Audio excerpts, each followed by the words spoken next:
কিয়ামতের দিন সমস্ত অঙ্গ প্রত্যঙ্গ সাক্ষী দেবেন।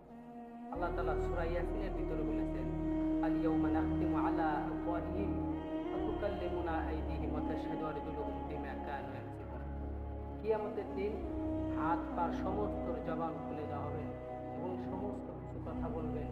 এবং এই চক্ষু দিয়ে তুমি কি দেখতেছো, এই চক্ষু দিয়ে দেখা যায় চশমা পরে সানগ্লাস পরে তার ভিতর দিয়ে কত মেয়ে কত নর্তকী দেখে, চশমাটা নিচে নামায়া কত রকমের মহিলা দেখে।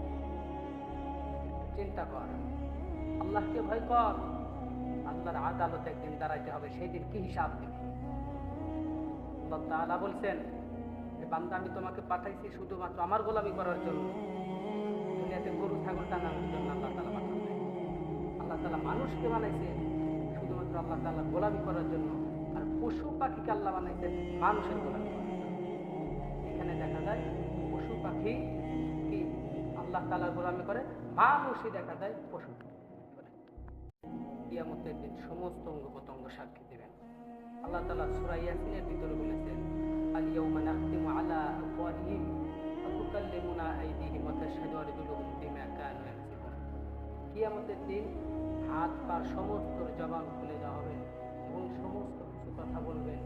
এবং এই চক্ষু দিয়ে তুমি কি দেখতেছো, এই চক্ষু দিয়ে দেখা যায় চশমা পরে সানগ্লাস পরে তার ভিতর দিয়ে কত মেয়ে কত নর্তকী দেখে, চশমাটা নিচে নামায়া কত রকমের মহিলা দেখে।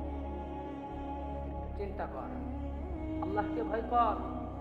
আল্লাহর আদালতে একদিন দাঁড়াইতে হবে, সেই দিন কি হিসাব দেবে।